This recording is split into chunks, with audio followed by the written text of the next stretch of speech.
My name is Mohammed Kaif, and today, as a group, we will focus on Johor Bahru, the capital of Johor.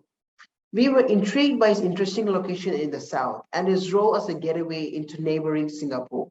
More so, move with us as we discover the city's rich history and immaculate culture, which make it stand out.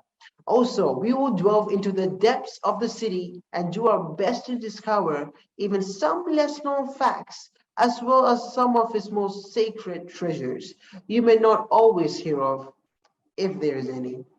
So, yeah, let's cut to the chase. Johor Bahru, as it is known today, has a history spanning over 150 years. In 1819, when the Bushies and the Malays fell out, the Rio Johor Sultanate was split into two. Later in 1850, Dato Temenggung Ibrahim was able to get control of the other half of Sultan Ali's area through an agreement in which he agreed to an initial payment of 5,000 Spanish dollars and later a monthly salary of 500.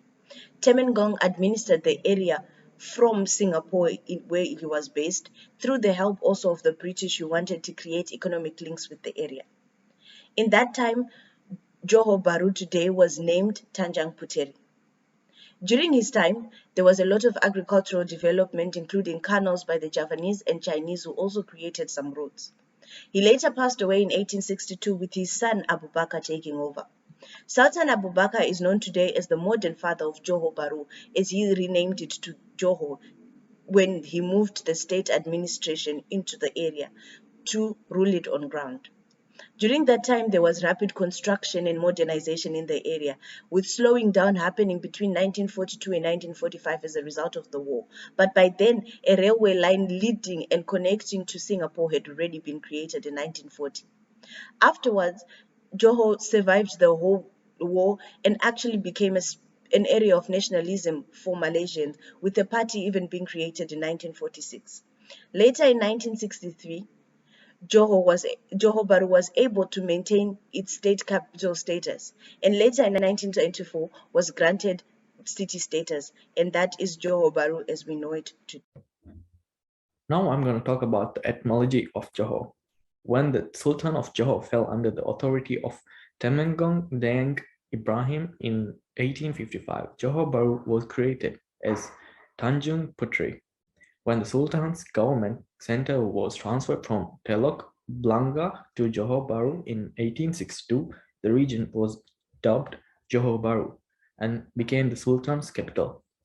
When Temenggung Deng Ibrahim came in the religion in 1858, after gaining the province from Sultan Ali, he called Tanjung Putri Iskandar Putri following the death of Temenggung. Sultan Abu Bakr renamed the state Johor Bahru. I'm going to talk about the state flag of Johor. The state flag of Johor has a canton pattern, which is mostly navy blue with a brilliant red field on the top left canton or quarter, which has a white crescent and a white five-pointed star.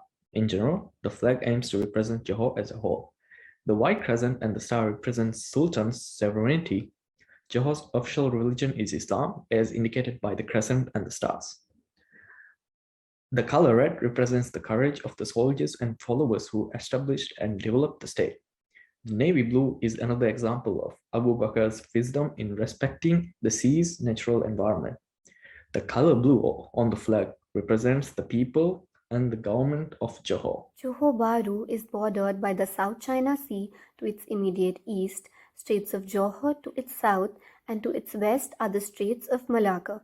Adjacent to the city are the city of Iskandar Putri and Pasir Gudang. It is in Malaysia's extreme southwestern region and connects the country to neighboring Singapore. The city is located in a tropical region and has an equatorial climate. It therefore is highly humid, prone to heavy rainfall and high temperatures throughout the year. Johor Bahru is generally on low hills and is highly forested, mainly with rubber, oil palm and even pineapple trees. There are also a number of mountains in the area and many rivers such as Johor River, Pulai River and Muar River also flow through the city. Johor is largely Chinese-centered. Its economy is also thriving through the textile industry and notably the bauxite mine at Teluk Ramonia. The extremely popular Johor Bahru offers native cuisine passed down for centuries through eateries and recipes. This food paradise remains the best place for Malaysia's most authentic dishes, providing unmodified cuisine true to its roots. One such example is mee rebus, prepared from yellow egg noodles, a rich sauce created with shrimp and shallots flavored by various spices and herbs. Mee rebus is a must-try, often topped with sliced chilies or fried shallots and served with sliced lime or soy sauce. Laksa Jor is another must-try traditional dish. This is a terrific option for breakfast.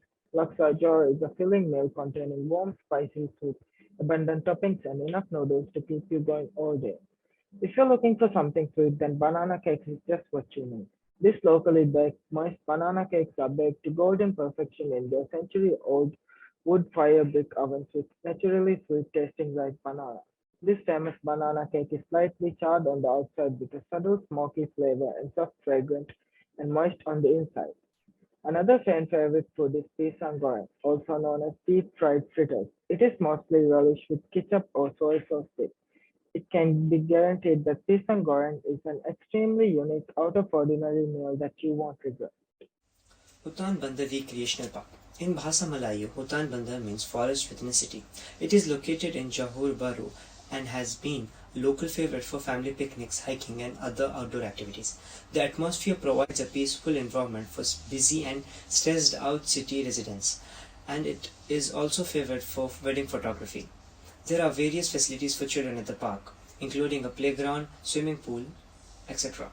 There is also a large lake with trees planted around it, so where tourists can enjoy the shade and spend the day relaxing. Kota Tinggi Johor. Some of the unique things you have to do this holiday which will surprise you. Visit Firefly Park, which is surrounded by thousands of fireflies. Take a nice long boat ride at the Johor River to view this amazing creature at the most active time. Travel under the moonlight, view fireflies, and be enchanted by the nature. Light some paper lanterns and make a wish before you release them into the sky at the end of your ride.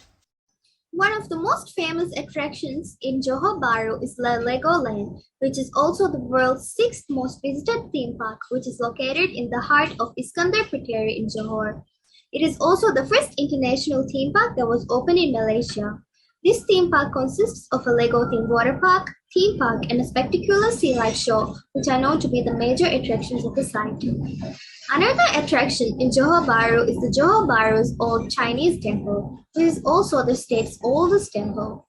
This was a famous red and white Taoist temple built in the late 1800s, which is also a testimony to Johor Bahru's first Chinese community.